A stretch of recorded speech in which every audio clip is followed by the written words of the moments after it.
This video is for Trisha Paytas. This is so weird. I hate this, and I can't tell you how surreal this is for me right now. But I literally have to do this. All I want is peace and love. But I also want truth.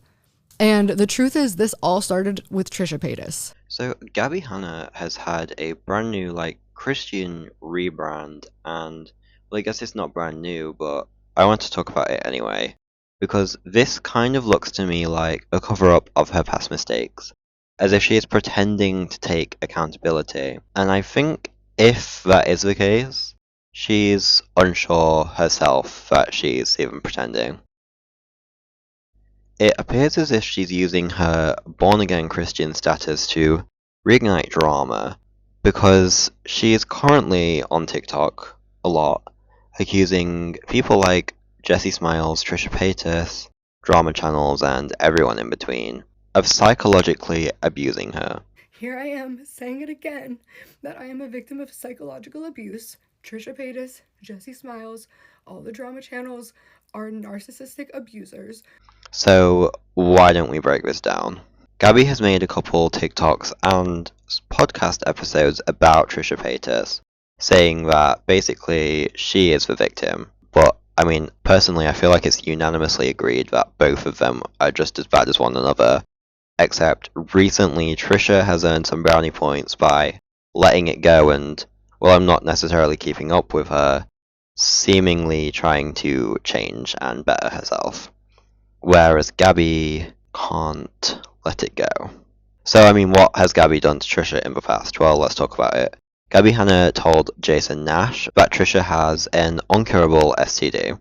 While not necessarily a bad thing to be concerned about a friend and be like, hey, do you know about this? You should know about this. The problem comes from Gabbie publicly posting a poll on her Instagram story asking her followers if it is acceptable to tell a friend about another friend's uncurable STD, while Gabbie never explicitly stated that she was talking about Trisha in this post. It was kind of obvious, and it did not take the internet very long to figure it out, as it never does. Gabbie also has recently posted an unedited version of their podcast together, which I can only see as a desire to regain relevancy and seek more attention. And as I said, Trisha Paytas is not addressing any of this. She has not talked about Gabbie for years, but Gabbie keeps talking about Trisha. I think this is a good time to come in and say that I'm not defending Trisha for everything that she's done, because ultimately it is a well-known fact that Trisha Paytas has done bad things and she is not necessarily a good person. However, she also isn't a bad person, nor is Gabbie. Both of them are flawed, there is nuance. They both suffer from various mental health problems that they have been open about in the past. And while that does not excuse their behavior, I guess in a way it gives us a reason, but also kind of not, because, you know. But anyway, I just wanted to say that I'm not defending Trisha, and I'm also trying my absolute hardest to not just dog on Gabbie and be like, she's a terrible person, because I don't think that.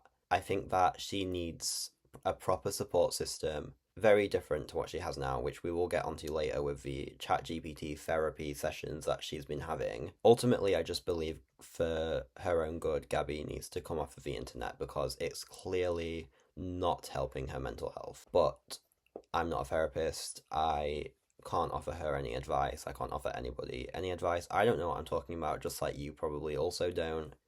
I just think that ultimately I do feel bad for Gabbie, but that does not excuse some of the terrible things that she's done, like what we're going to get into in just 1 second.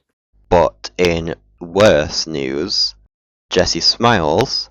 Jessie accused Curtis Lepore of rape, and he was later charged with felony assault due to him taking a plea deal. And Gabbie Hanna continued to be friends with and support this man, even though he had been convicted of felony assault of her alleged friend. This is something that Gabbie has never addressed, and it's something that she consistently faces very deserved backlash for. It's so difficult to accept that Gabbie has actually changed when she's never addressed this situation with the severity that it needs. And especially when on countless occasions, especially recently in her TikToks, Gabbie has stated that she wants an apology from Jessie. That is completely absurd. Gabbie, you are the one who continue to be friends with your alleged friend's abuser, somebody who was convicted of felony assault of your friend, who also alleged that he raped her. And you are still supporting that person? That's disgusting. You are the one who needs to apologise, Gabbie. And then after all this, in the same breath, she will say that she's trying to move on, as she has found Jesus and his teachings are helping her to forgive others. I have a quote here that I'd like to read out, and it goes, "It's a weird trait to want to be a victim, and you'll never guess who said that." It was Gabbie Hanna.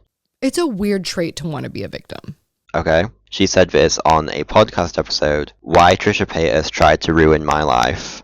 That is so rich coming from her, especially on an episode of her podcast with that title. Nothing has changed. She's still playing the victim like she always has, and at the same time, she's acting as if she's moved on and she's changed. But I do believe she has the capacity to change, but we'll get onto that later. Because for now, we need to talk about how Gabbie has found herself at the centre of many controversies over the years. While researching, I've seen quite a lot of Reddit comments where people are saying that they just think Gabbie is jealous of the success that people like Jessie Smiles and Trisha Paytas have continued to have, while she faded into obscurity.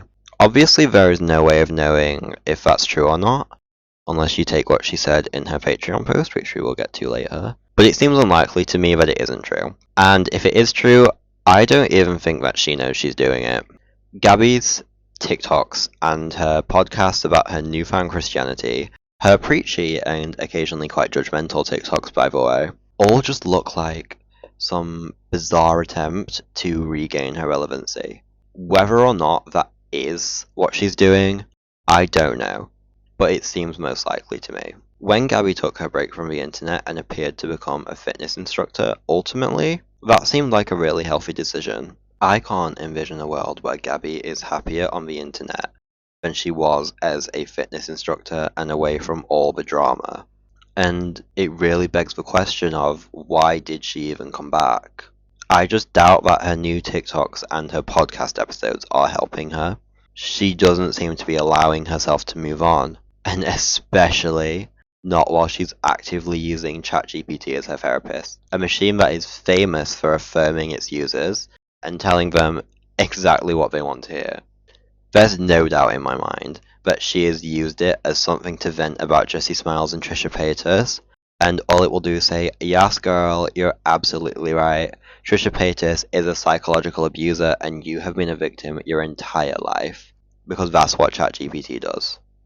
And not even to mention her free Patreon. It being free is a whole new topic of discussion.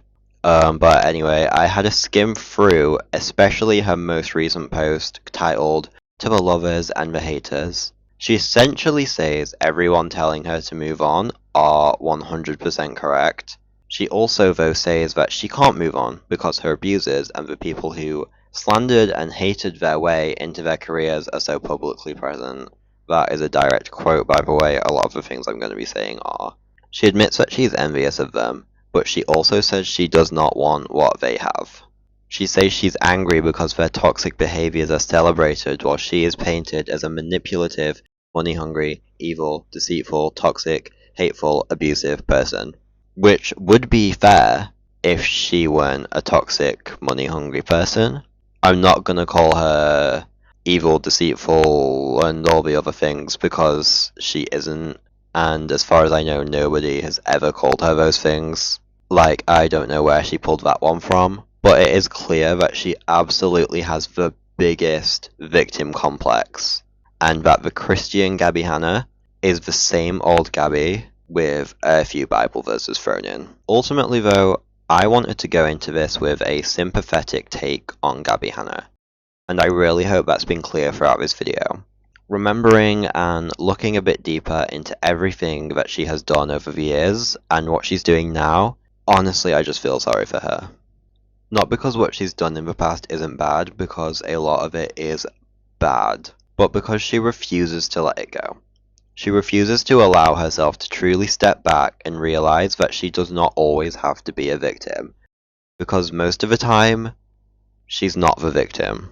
Once she allows herself to realize this and to let the past be the past, she can finally be happy and healthy. And I really, really, really hope that one day she does that. So thanks for watching this video. I'm not really sure how many people are still like actively searching for update videos on Gabbie Hanna, but if you are one of those people, then I hope this was good enough for you. If you did enjoy, please consider subscribing to my channel. It would make me really happy and you wouldn't want me to be sad, right? No, of course you wouldn't. You're not that horrible. And then while you're there, if you could leave a like and potentially even share this video, I'd appreciate that more than you could ever know. But fortunately for you, that's all I have to say. So yeah, bye.